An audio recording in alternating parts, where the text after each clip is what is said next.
Okay, మీరు settle అవుతే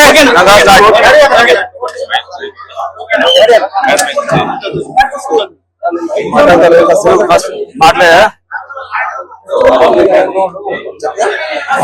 చెప్పేసి. అందరికీ నమస్కారం అండి.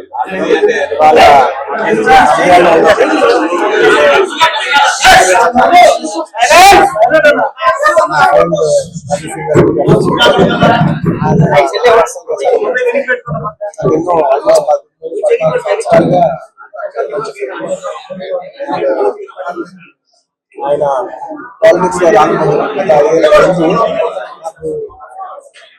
వారానికి ఆల్మోస్ట్ వారానికి ఒకసారి లేదంటే 10 రోజులకు ఒకసారి 2 సార్లు కలిసేవారు. కానీ గత 5 ఏళ్ళుగా నాకు ఆల్మోస్ట్ నాకు 6 నెలలకు ఒకసారి కలుస్తాను. అక్కడ తెలిసింది కష్టపడతాను. నిజంగా ఎంత కష్టపడితే మనిషి కోసం కూర్చోవాలని నేను చాలా లోపల నుంచి అనిపించి అండ్ ఆయన లాస్ట్ టైం అందరికి తెలిసిందే, క్లోజ్ గా ఫాలో అవ్వడం తెలుసు. లాస్ట్ టైం ఆయన ఫస్ట్ టైం పాలిటిక్స్ లో వచ్చినప్పుడు నేను ఒక ట్వీట్ పెట్టాను, బెస్ట్ విషెస్ పాలిటిక్స్. నాకు అప్పుడు ఎక్కడో నా మనసుకి నాకు సరిపోలా ఒక ట్వీట్ అనేది. నాకు అంత క్లోజ్ ఫ్రెండ్ ఆయన జస్ట్ ట్వీట్ పెట్టడం అంటే ఆ రూల్ రావాలి కదా, వాళ్ళు ఎక్కడ నుంచున్నారో అక్కడికి వచ్చి మనం ఆయన ఏదో జుమ్ము నుంచి బయటపడడం ఒక ట్వీట్ పెట్టడం కాదు కదా, ఆయన కోసం వచ్చి ఆయన ఇంటికి వచ్చి ఆయన సపోర్ట్ చేయాలి కదా. నాకు అప్పుడే అనిపించింది చాలా టైం. సో ఈసారి ఎలాగైనా మళ్ళీ కంటెస్ట్ చేస్తే రావాలి వచ్చాను.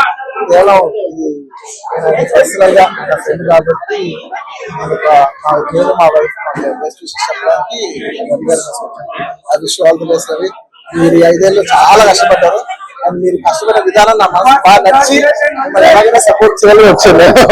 అంటే అంతకుముందు వారానికి ఆల్మోస్ట్ 10 రోజులు ఒకసారి కలిసేవాళ్ళం మనం. అలాంటిది మీరు 6 నెలలకు ఒకసారి కూడా కనపడలేదు. ఎప్పుడైనా ఒక ఊరు ఎప్పుడైనా సరదాగా వచ్చినా కూడా ఆయన ప్రాణాంతా నంద్యాల నన్ను మొత్తం నంద్యాలతో మా రూమ్ లో తీసుకొచ్చాడు. ఎప్పుడైతే కూర్చోలేదు.